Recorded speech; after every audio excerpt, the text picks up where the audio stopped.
Now I wanted to sort of talk about I talk a lot. I wanted to talk about sort of like I thought maybe it would be better to sort of like start from the ground up and like figure out maybe how to make a point.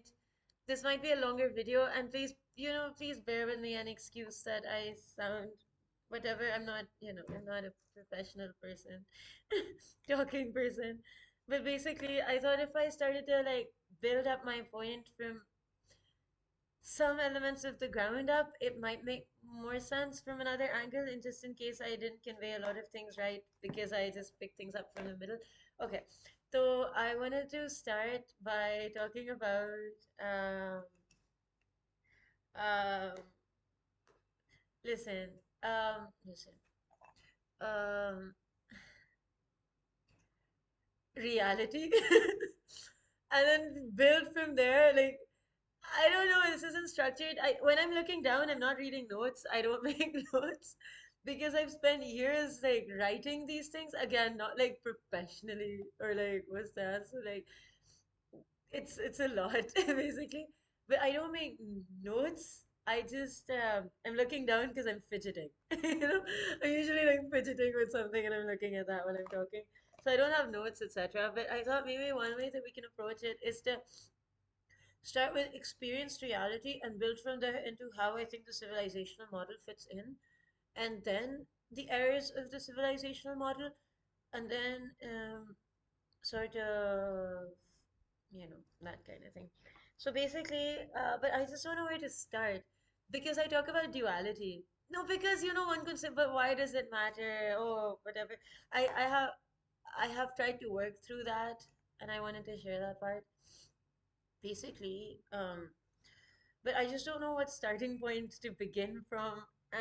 Because I'm just doing this and it seems a little artificial to be talking to a camera. I'm trying to speak louder also because I think my voice wasn't getting through very much in the past. Um, so I don't know a good starting point because I talk about duality. Well, duality means at least duality. Oh, this is gonna be a very long video this way. अच्छा मैं साथ makeup भी कर देती हूँ like just get ready first. This is stalling. When I start doing makeup, I'm stalling. But basically, no, okay. Let's start from the beginning. 14 billion years ago, no. Uh, let's start from. I think I'll make a point better according to my personality if I'm not fragmenting things, you know? Should we start from reality being real? These are my older writings. I've written new writings. I haven't had the chance to sort of share my new writings because I haven't like gotten done with the old writings. But anyway, uh, basically, so I started by wondering if like what a starting point should be because there can be a lot of information and a lot of it can be convincing, but it doesn't have to be practically sound necessarily longest term, and it doesn't have to be truer than other forms of information, but or other information, but you know, it, I thought it was important to start to try to map out an understanding of reality, and I started to write this book called Components of Existence, and yeah, and this started in 2020. I started with a morality hypothesis because I thought, A, why should I be moral? If I have to be moral, there should be a reason behind it. Otherwise, what? One maybe just needs to be like, oh, whatever, specialization or etc. And I was like, I have to see if there's something to it. Otherwise, I'm gonna let it go. And turns out there's way more to it than I realized. And that made me realize there were these underlying structures to reality. And that's how another book of mine began because Components of Existence is not complete. I have 10 chapters remaining. So then I wrote like this little book called a lot of it is online anyway. Um, it's called Inferring Noumena via Phenomenology.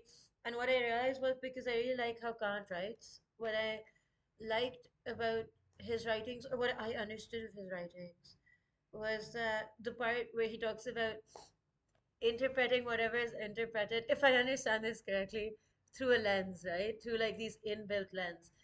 And what I wish to focus on was that, yes, these inbuilt lens, and he doesn't deny noumena necessarily. Noumena is like experienced reality. So outside of your lens, which maybe you can't fully like see or understand, but um,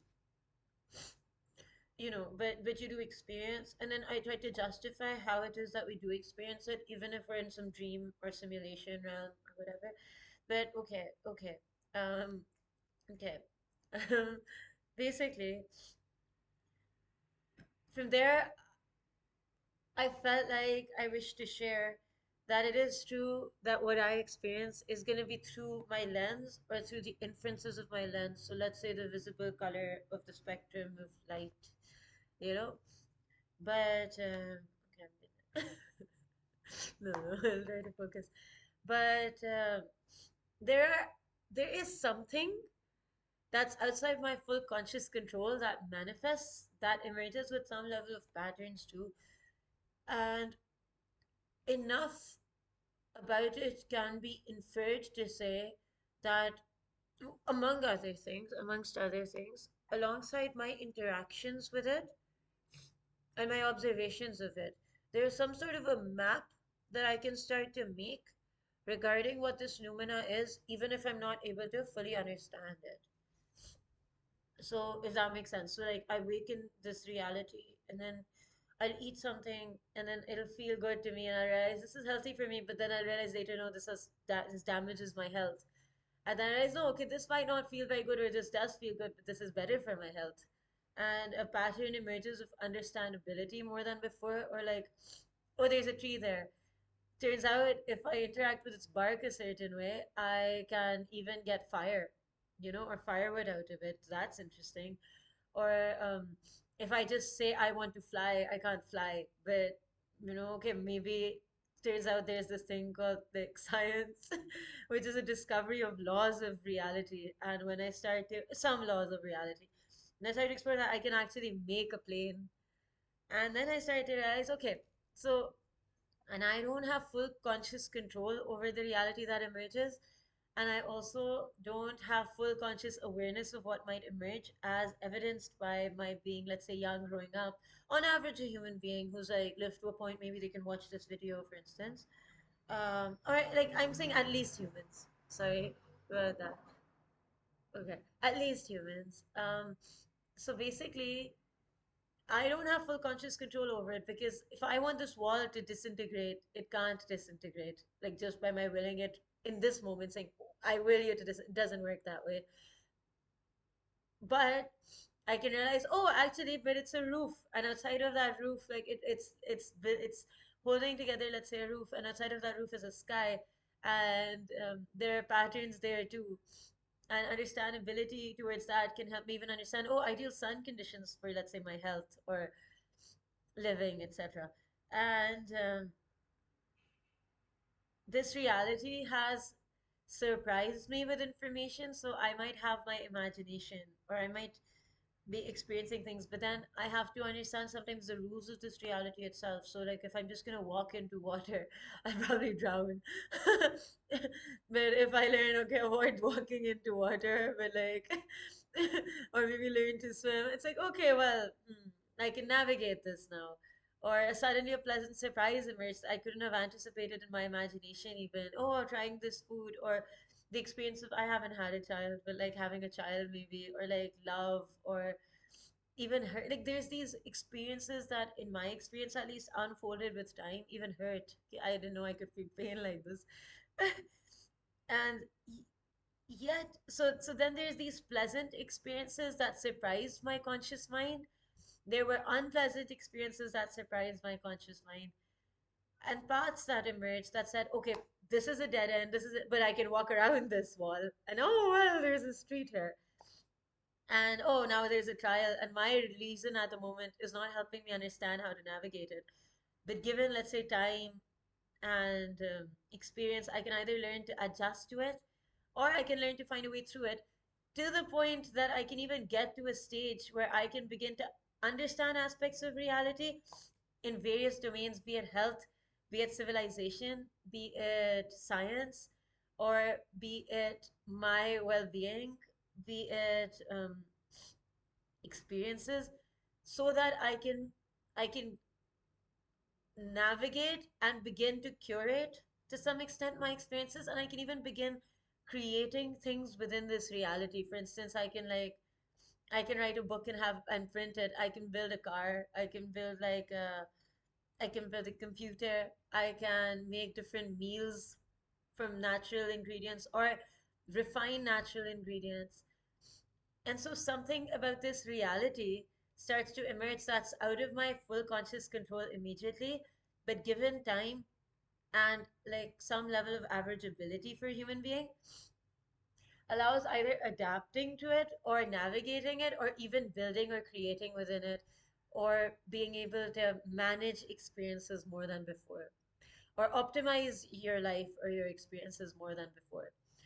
And then one says, well, fine, but how do we know this is real to begin with? What if it doesn't matter? Or what if it's just like a dream or a simulation or something?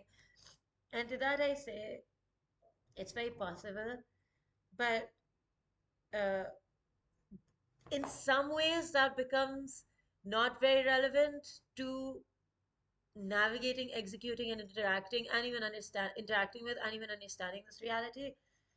Because I awake to this duality on average, okay, complexity, but then that complexity can lead to order or understanding, not just in one domain, but in various kinds of domains, from my individual health and well being and lifestyle to, okay, the society around me, to science, to like creation of further things, and etc. To understanding what a star is, to understanding what the moon is, to understanding what gravel is, or like what a tree is, or and how these things interact. You know, you can zoom in on fungal life and like mushrooms, and that's the whole universe. Sometimes there's benefits in there for you, sometimes there's lessons in there for you. So there's this interesting level of seeming understandability and even the development of rational faculties and understand the tools of understanding along the way. I'm not able to explain this in complete detail, but like I'm just this is like touching on topics right now. If you do want the book, I think I'd want to like improve it before I send it to you, but I can't send it to you. But I think I'll make some changes further. But I have some like rudimentary or preliminary writings and stuff. But if you want it, I'll send it to you. I'll just like, but then I might update it after that. So then comes this, okay, well, I'm suddenly appearing in this reality when I wake up, and then I disappear from it when I go to sleep. Yes, there's dreams, but there's also deep sleep. And yet, when I return to it, there's this continuity, and that continuity has understandability to some extent for the average experience, and in various domains, which can sort of velcro upon each other sometimes at times too. And then we speak of order from chaos or order from order. Order from order, I got from Schrodinger's What is Life, where he talks about how genes and replicability, barring he gives the example of mosaics, which is in a note over there. But otherwise, there can be order from chaos, where there's like, oh, the randomness of, let's say, the sort of very, very minuscule aspects of the universe that come together to form a coherent seeming sun or a coherent seeming structure that does protect you from the element and is subject to predictable erosion to some extent, etc.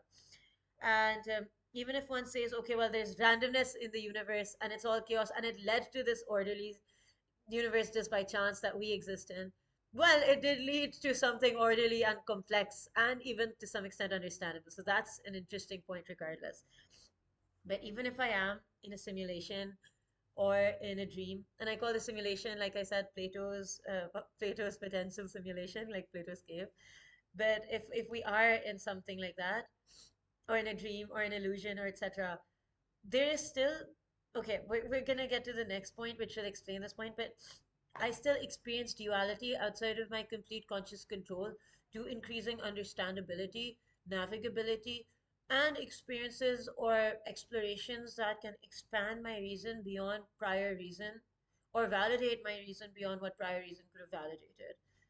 And a process can emerge of understandability alongside discovery, alongside creation, alongside even optimal navigation compared to before, etc. So there's the tools being polished. So I can't necessarily rely on my reason right now to say, oh, well, I know everything and I give up or something. And I also can't reduce reality to less than experienced duality at the very least when I'm awake. And the third factor is the interaction or the relation between this duality and myself. And it could be more, but there's duality at the very least. And I can navigate it to better versus worse optimized experiences on average, given time, given learning, given understanding, and honest enough interactions with it. And now, because I exist, and this experience of at least duality exists, I can't say whether other people around me are conscious or just animated, but I can say that I exist, and I can say that this experience of duality exists that I'm not fully consciously aware of and I don't fully consciously control. Now, for me to exist and for this other factor to exist, there has to be a substratum of reality for us to exist at all. Otherwise, I wouldn't be existing.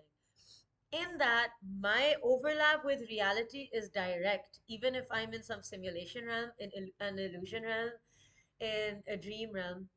And so, yes, I have to then, the implications are twofold. I have to, at least twofold. I have to learn to navigate and understand what I'm experiencing better, but I also have this direct overlap with reality in that I'm real. Something around me is real that I don't fully consciously control. So I can't say it's all my imagination consciously, but it's leading to sort of some understandings more than before, given honest interaction, etc. And for this to be sustained, these two components, with the relations being a third, there's a substratum of reality on which these are being sustained for them to exist at all or be held together. And in that, I am as real as something that might be outside a simulation running a simulation, or the order of or structure of my universe is as real as something outside of it because it is upon reality that the structure has emerged. And I have that direct overlap with reality and my being real, so I can explore being what being real is through direct perception at the very least. And then, because of the increasing understandability and sometimes coherence that emerges even in the truth of, let's say, science, there can be consistency in chemistry, biology, physics, understandability more than before, health, um, optimization. For instance, like I give the example of a tree from a seed, ideal conditions lead it to it optimizing its innate potential. All of these things and my reason expanded, disproving at times prior reasons. So I can't trust it for absolutism at the moment. But my experience is not reduced by that limitation because I'm not reasoning this experience, I'm experiencing this experience and then I'm sharing observations. As a result, foundations of reality and the navigability of reality, on average, for at least a human experience, become quite strong foundationally, let's say.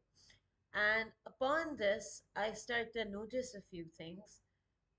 I'm leaving out a lot. So, okay, as for my consciousness, now it's possible others around me are conscious. It's possible all of the universe is conscious. It's possible nothing else is conscious and I'm only conscious. I can't fully answer that question right now, but how I can begin to explore it is upon this reality that I have emerged, I have self aware consciousness. I have a sense of will. I can direct that will. And I am aware of my self consciousness. And if we accept the premise, which I took from a source that I don't otherwise fully agree with, it has some wisdoms, I feel, but then some things I think I disagree with. Um, I read it in a book. Maybe I should share these links. Like, okay, for something to be in a result, some potential or seed had to be in its cause for it to have manifest in result.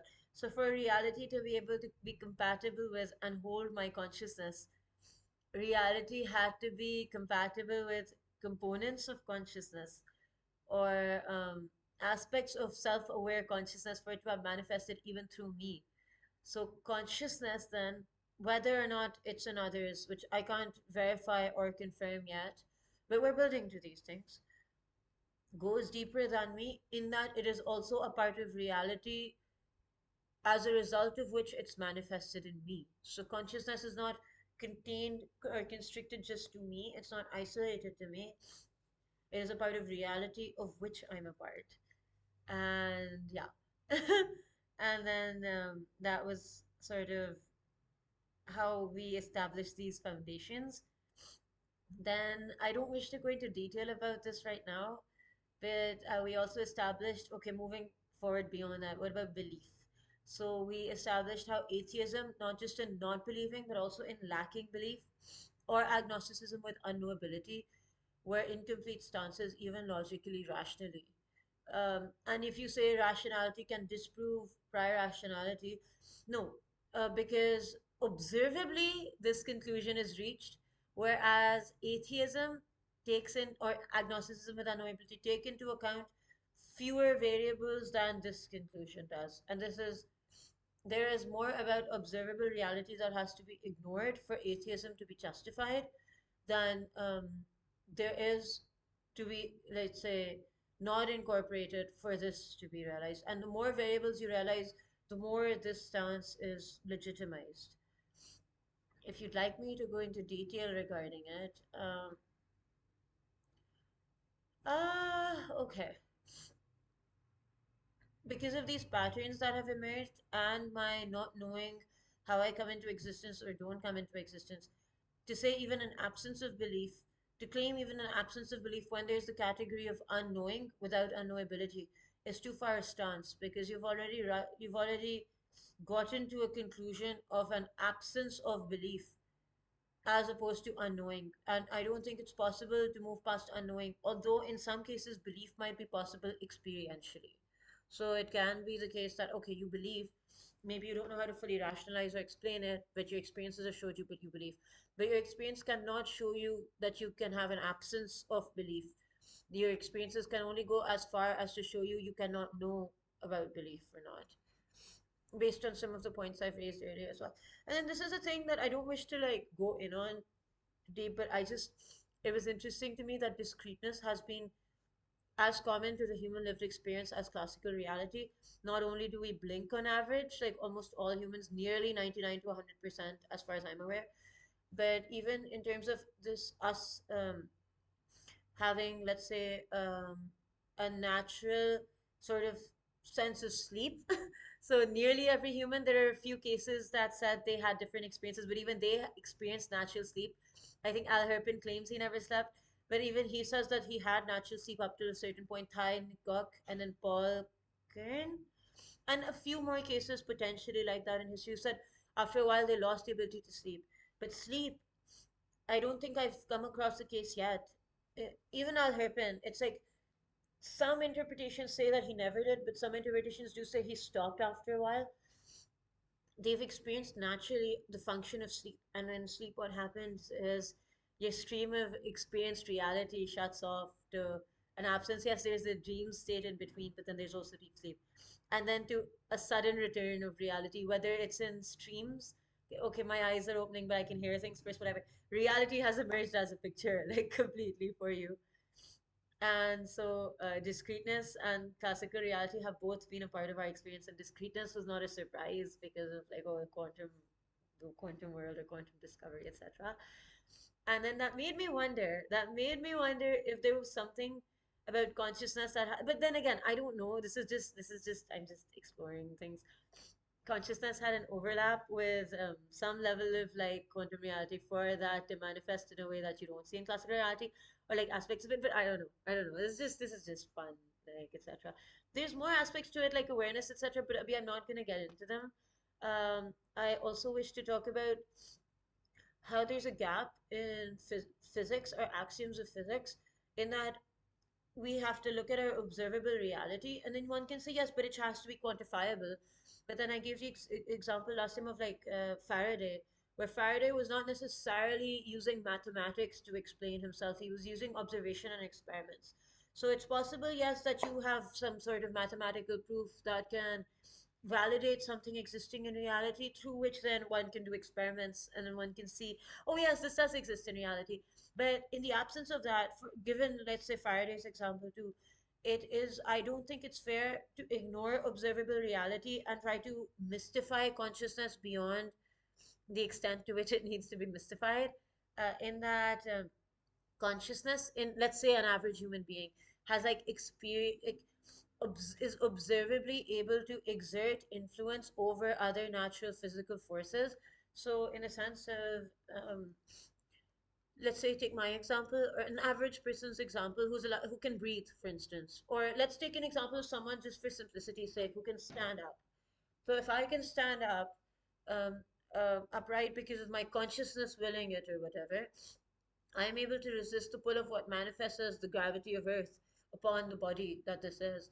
To be able to stand upright. So there's a natural, and consciousness does not have a human, like a completely human made source, although in our experience so far, yes, there's a human element that goes into it. But when consciousness emerges in a child, it's from nature that that consciousness has appeared. And then we observe it and we are then exploring it. So this consciousness with a natural source has allowed me, for instance, to resist gravity enough that I'm sitting this way. And now, if I were shot, which is a dark example, I'm sorry, but like if I'm standing upright and I'm shot and I fall, other natural physical forces are allowed to take over. So, because consciousness has a known physical force and it's able to exert some level of limited influence over other physical forces, such as the gravity of the Earth's planet, even in breathing, because then the body is rising and falling, evidenced by it being lost at death too. So then natural physical forces take over. I think to like, I think it's important to demystify it and bring it into axioms of physics and not just keep it in metaphysics and keep this gap of like fragmented ways of thinking where it might not be rational to exclude something like that. And bringing it through observation and experiment into axioms of physics can further lead to quantifiability. If we're closing ourselves off to even exploring some area like this, we might be delaying information or knowledge that can help even science and even consciousness be understood better, but even science. And it's evidenced in science. It's natural, it's biological. Well, it's biological or something. It's natural, it exists in reality. We observed it, we happened to uncover it through experience, and it exerts influence over other physical forces. And so it should be brought into axioms of physics. And these kinds of gaps can help demystify like questions or gaps in questions and move forward in a way that more domains of understanding can emerge. So these are some preliminaries. Um, there's more details that I go into about dreams, deep sleep, some other aesthetics I've written about, or other philosophers of the past, Eastern philosophy, Western philosophy, etc. But now I'm gonna sort of like to keep it sort of like to the point of building structures. Why this is important practically, and some people may say, oh, but it's not money. The thing is, yes, money, for instance, can be important if you need to provide for your children or something like that. Yes, but why is money not enough always? Why do you sometimes spend money on entertainment or on other experiences for a more holistic or enriched experience of life? Because money is good for comfort and good for, let's say, security, etc. But then there's more to your needing to experience life than that once that stuff is secure. And questions like these can add value to one's life existentially and in understanding and in navigation enough that you can enjoy those aspects of reality more. You can calibrate yourself better in reality. You can learn to navigate reality better, and you know better A, what questions to ask, B, what questions not to ask, and see what foundations become irreducibly observable empirically, upon which you know what directions to take and what I'd mentioned earlier, deeper truths are, and that do not have truths in their opposite. So while I'm awake, experiencing conscious reality, this is not a truth that has its opposite. Deep sleep is not its opposite in truth while I'm experiencing it. So, for instance, that, or that duality while I'm experiencing it, at least duality is irreducible. That is not a truth with its opposite. But then it can lead to foundations from which you can better navigate or understand truths and their opposites and more subjectivity. And then you're not swayed necessarily by all kinds of opinions or all kinds of existential questions or sort of the being stunted by, let's say, etc. The sort of complexity of the universe and so much stimuli, etc. And you're able to interact with it better, you're able to navigate it better, you're able to frame it better in a way that's based in more truth. And yeah, and then we started to realize practical morality in navigating this experience. Okay, another thing about the simulation before I continue. It's very interesting that in our model of the simulation that we might be in, or the reality we might be in, cross culturally, independently of each other, lineages have emerged that spoke of some level of morality leading to transcendence. So, whatever this, even if it's a simulation or it's a matrix or it's whatever you want to call it has to be real to be existing. It has to be on a substratum of reality that is able to support its existence. And in being on that substratum of reality, it overlaps with reality directly. So you are still real. And second, that's direct transcendence because you have that direct overlap in your being real to begin with. But even if you're in that layer, but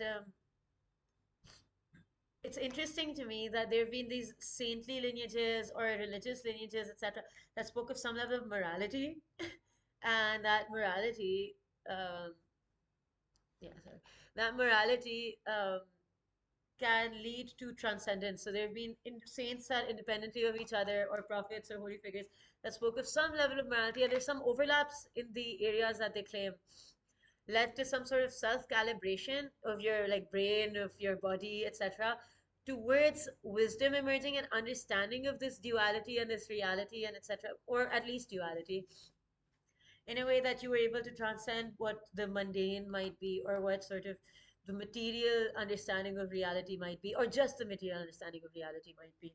And that was interesting to me. But now we move on to practical morality. I start to realize that there is like a human being, let's take the example of the seed of a tree. Okay. Um, this seed, given optimal soil, sun conditions alongside its own genetics, may grow into sort of the optimal version of itself versus a less, but still interesting version of itself. And that optimal version can lead to unexpected results too, like, oh, fruit for other kinds of species, oh, oxygen, carbon dioxide, etc., etc. In the same way, a human being born has a sort of genetic code that they're brought in, that they seem to have brought with them, and an environment that then they have to learn to navigate, and at times some impulses that they are drawn to. And what I understood was that morality, practical morality, and one could say, oh, but how do you discern morality? I explain that later on. But well understood practical morality can help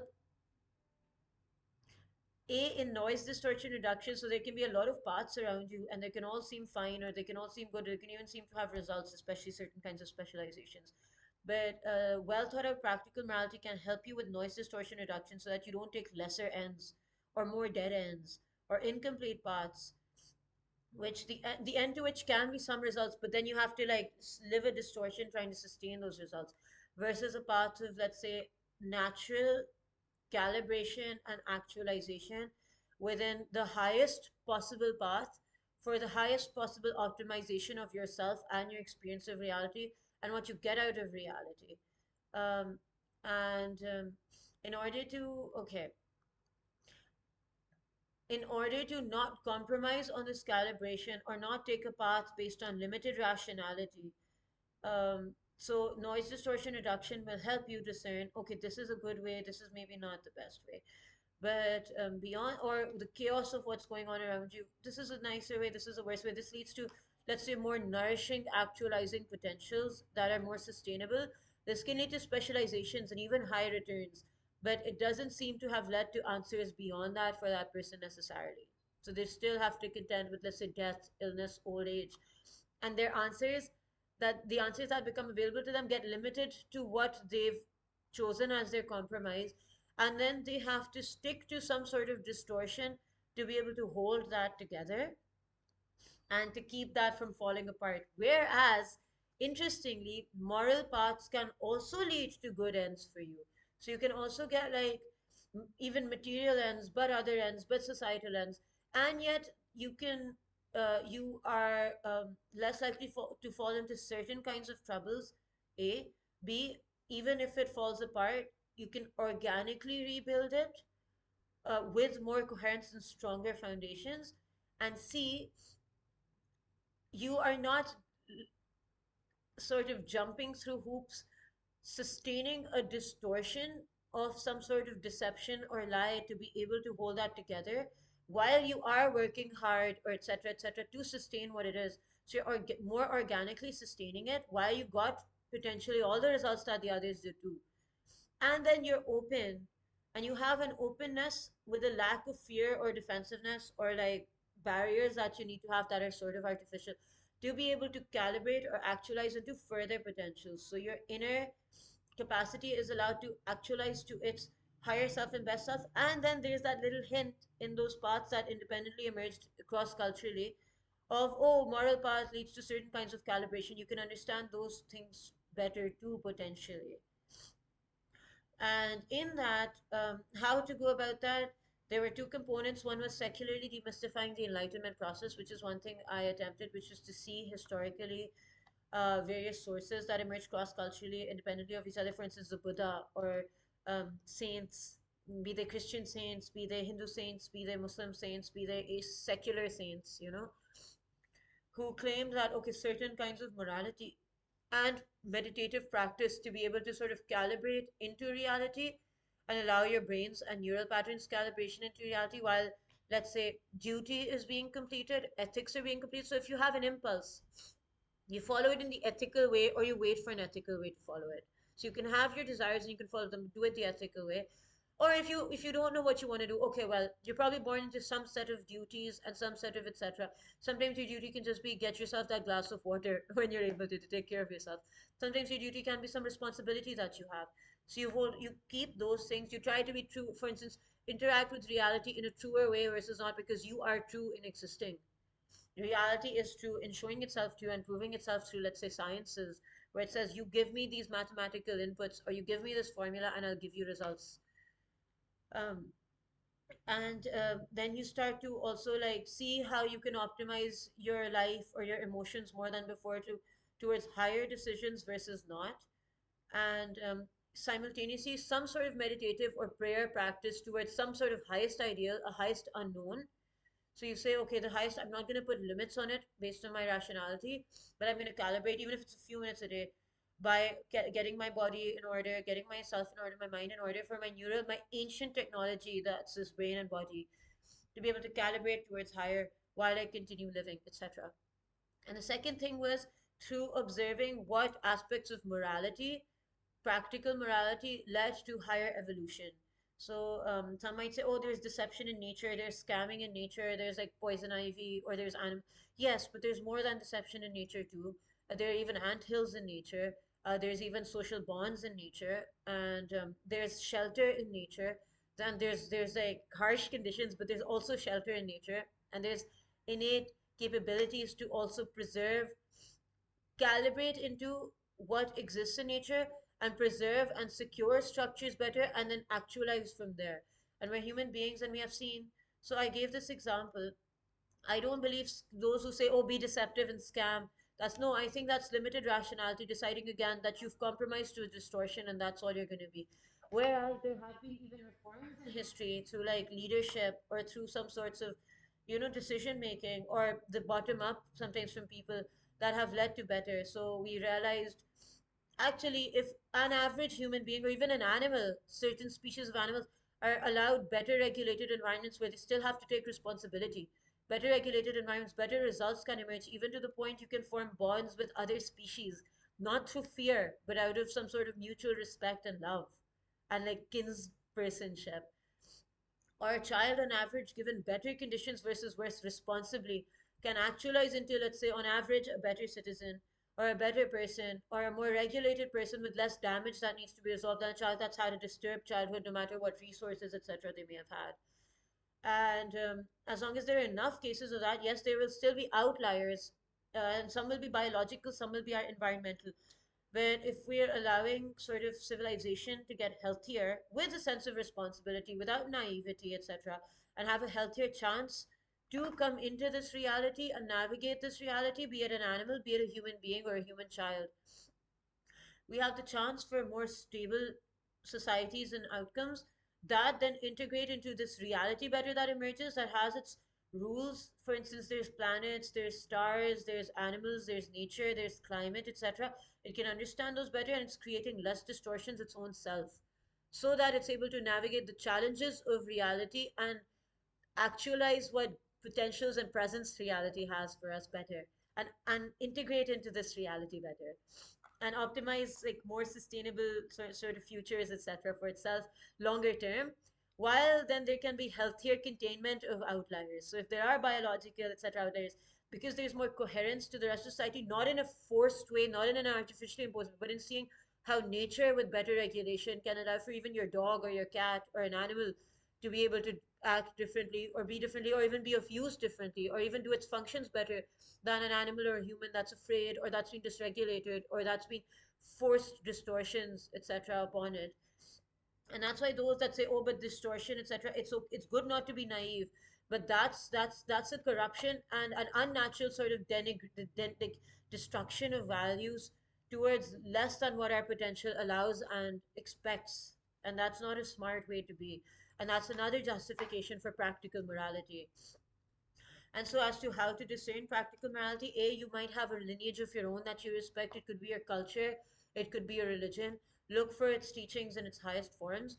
And if you feel like, no, you're not satisfied yet, or you wish for more information, what you can do is what I try to do, which is to see cross cultural anthropological practical morality, which is to see what sort of, it would be very easy to, oh, stab your neighbor, take their property, very expedient. But there were, delayed gratification doesn't seem likely, that, oh, why should I delay gratification? I want to eat whatever. But upon delaying gratification, after faith came the realization, no, if I balance my diet, I feel better and my health is better optimized longer term. Or, okay, no, if we learn to cooperate with each other, they have some skills, I have some skills, we can form a barter community, we can, etc. I can be oppressive to my children, but then I see someone who's raising their children better, and those children, on average, they will still be outliers, but they have less disruption for their children, and their society turned out better. And potentials that existed within reality that were more nourishing or more interesting, and in truth, those bonds emerge. So I also give the example. I guess I try to give simple examples also. But like for instance, I know I blame men. I'm not blaming men. I think men are also very nice with other genders too. But like for instance, if there's a man who wants to oppress his wife and his kids, he can use force to keep them down and dysregulated, etc. And then the kids will grow up a certain way. But then if a person is forced to contend honestly, he might not find the right partner right away, etc. But where he does, he might discover within reality a bond of nourishment, a pre-existing potential within reality that's actually where this like sort of, oh, I'm sorry, no offense, but like on average weaker biological species, which is sort of, if some females do have to bleed, some females are of a weaker structure than a male on average, some, not all, but there is that, etc. But then a bond can emerge of genuine nourishment, and that's not put on, that's not artificial, and it's not deceptive, and it's within reality and it's within truth. And then your children can grow up in a more regulated environment. It's not that you'll not have trials with your children, but those children might be able to grow into people that are more regulated and that have, let's say, less trauma or less disruptive, etc. And they can lead to a society that's more regulated and more decent, and etc., and more based in truth and more able to understand truth and navigate within truth to build in truth. And so what you can start to do is you can look at historical lineages of like the Code of Hammurabi, etc., to see what morality, what etc. emerged. Or for instance, sometimes there's some aspect of your own human nature on average that might say there's something that's making me want to empathize with even this other species, let alone this child, let alone this animal. Yes, I don't want to be deceived. There is deception in nature, but there's something to learning there, or there's something to, maybe it's easier to raise children that way. Maybe it's easier to have an orderly society, which can make it easier for functions to be performed, which can make it easier for innovation, which can make it easier for law and order, but healthier sorts of functioning and truer functioning, and then truer potentials of reality becoming actualized. Because even science is truth in some way. You have to be true to those conditions, and those conditions are hard to find sometimes. But if you're true to them, reality shows you results emerge, very interesting results emerge. You can create things, you can invent things, you can travel, you can cure your health, and so on. And so you can see what worked towards higher morality, what, despite barbarianism returning, etc., cultural and moral higher aspects or higher wisdoms emerged. And when you start to An indicator can be a wisdom that's not intuitive but seems to be noble. So it wouldn't make sense for me to delay gratification, but sometimes when I it wouldn't make sense to me for me to be honest when I could just be dishonest and get away with some things. But it's like, okay, no, but there's something to this value now. If I extend that as much as I safely can. Where else might it apply? Where else might have I seen it in history? And then I talk about morality in history in terms of relative relatives and relative absolutes. So I can't say they're absolute absolute so far, but I can say some lead to better calibration, better actualization as well. So a relative absolute could be, for instance, tell the truth. That's something that almost everyone has said, tell the truth, except maybe if you absolutely have to I don't know. But like in most cases, telling the truth is considered, or don't steal someone else's property. And then there's a relative which would be like, don't eat meat. So some cultures might, and you might get to a point where that becomes more of a relative absolute. Maybe it doesn't, and so on. So that's one way to discern. And I think it's to see what emerged cross culturally and kept returning, and when that got lost, even strategic, like colonial, imperial, or other kinds of errors like start to emerge, or things start to disintegrate or fall apart, like standardization and this and that. So you can start to see what emerged cross culturally and what values there were. And then you can allow sort of what resonates with your life experience and what you're able to do and navigate from there to sort of build, like I said before, laterally and then upwards towards sort of higher evolved morality and then allow your calibration in a being that's then taking on duty, taking on responsibility, taking on calibration, and following any desires the ethical way or waiting for ethical ways to follow them and then seeing what emerges within reality. And then you're based in more truth, and we've already established how reality has truth in it already, and it's not just an illusion, and it's not just arbitrary, and it's not without patterns that are entirely indiscernible, etc. And then we come to the civilizational model, and I've talked about that in another video, but I wanted to explain again. Maybe I can explain it better now. How we're running an error. I'd like to suggest as opposed to a default stance, and that error is evidenced by how even colonial interests and imperial interests are falling apart in the decision making that's being made, and corruption is taking over. And history has showed us that when these indicators show up, a society or an empire starts to fall, or a group starts to fall, and that leads to chaos that can lead to sort of reshuffling, but that can lead to the same or better. And when we have a status quo, we have the lessons of the past. Perhaps we can take those lessons and improve the status quo versus allowing it to disintegrate when even sort of the constraints that we're in, be it climate, be it future technology, within which we will no longer be the biggest fish, be it sort of the results that are being seen in the current model. I've made another video about like a case study example. That's not working. Alternatives are better for us, they're more practical for us. We have 14,000 is a roughly arbitrary number, but like roughly around 14,000 years of civilizational trial and error, millions of years of data. And we've tried a lot of things to get to this model, and now we have commercial air flights and diversified worlds, which has made the global model very small in some ways. And we have technological advancements and sort of the abundance that comes with industries that are intangible, that are not just in service, but also like this whole digital world has appeared. And a lot of the status quo has been established in a healthy way, as have understanding of, let's say, psychology and climate and health and more, and resources and abundance and such. And it just makes more sense, and it makes less sense not to do this. And where all functions require, almost all functions seem to, whether it's an organization, whether it's a school, they require feedback loop, they require maintenance, renovation, upgradation. Why the civilizational model? Why should a civilizational model be exempt when this is one of the most critical things? And I'm not saying that we need to radically change it, because that would also, I'm just saying we take what's organically learned and we trim the excesses, and we try to sort of build on the pillars that help this civilization stay together in a strong way and streamline better outcomes for humanity, be it for climate, be it for cooperation, be it for civilians as stakeholders, and better lives for all babies on Earth that are humans, but also other species, and also AI rights preemptively. And this is before AI gets to the point that we are really outsmarted, because then we have at least tried to come up with a practical example of a civilizational model that then it can integrate into a model itself, and so that there's less chaos in the initial times in the case of a good outcome. And we also eliminate one potential possibility here, which is the Drake equation shows us that there's an overwhelming likelihood of more life in the universe, And it's possible we're too primitive despite not having to be, because of the conditions, abilities, and the damage done in being as primitive as we are. And we choose not to take that, and as a result, we're not worthy of contact. At least we'll have eliminated that. And the model that I've recommended with universal sentence reform, it keeps all prior natural freedoms, it even keeps global diversity, it keeps the status quo. Those that wish to privilege from like the topmost positions, like three blocks that can then be the guardian, balancing blocks, mediator blocks, they are legitimized in privilege. Weapons lobbies are legitimized in peace, and there are less distortions that result in more chaos and more problems and more gray areas and more loose ends.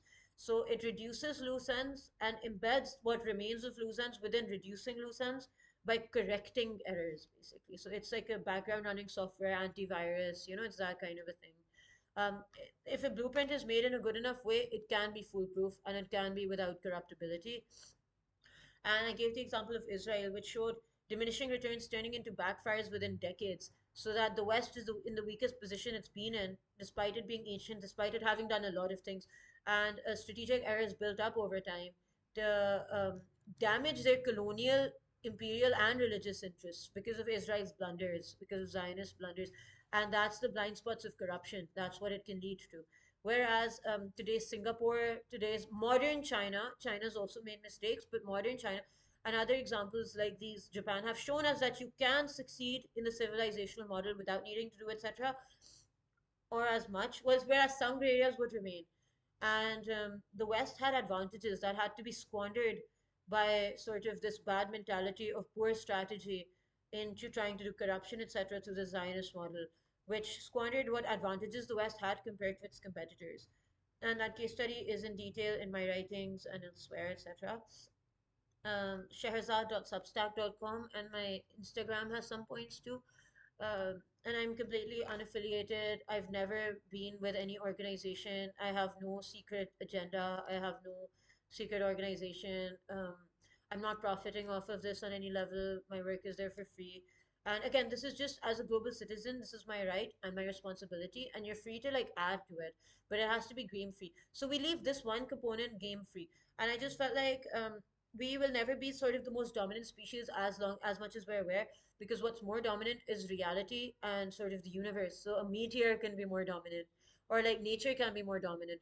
So how do we integrate best into the reality that we have and calibrate ourselves better so that there are fewer errors and fewer loose ends that result from our primitive, etc. We still have to be vigilant, we still have to work hard, we still have to be on top of things, but we have to do that in either case.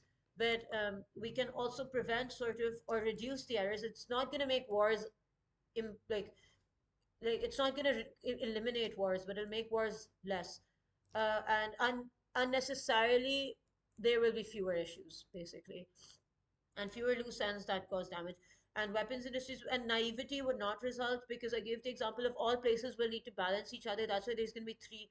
Some level of things will be looked past, because it won't go into states' personal things.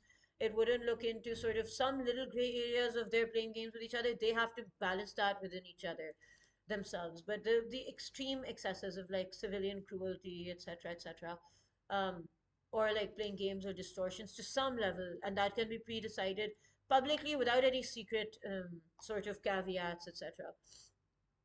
And even if we get to a point barbarians are managed better and places start to get along relatively more peacefully, there's always the risk of extraterrestrial threats or dodo birding them, which is that we primitively hurt them before an exchange, or that we're too soft and then we allow ourselves to get hurt. So weapons industries, etc., will always matter, and naivety will always be avoided, because we always have that unknown threat to consider.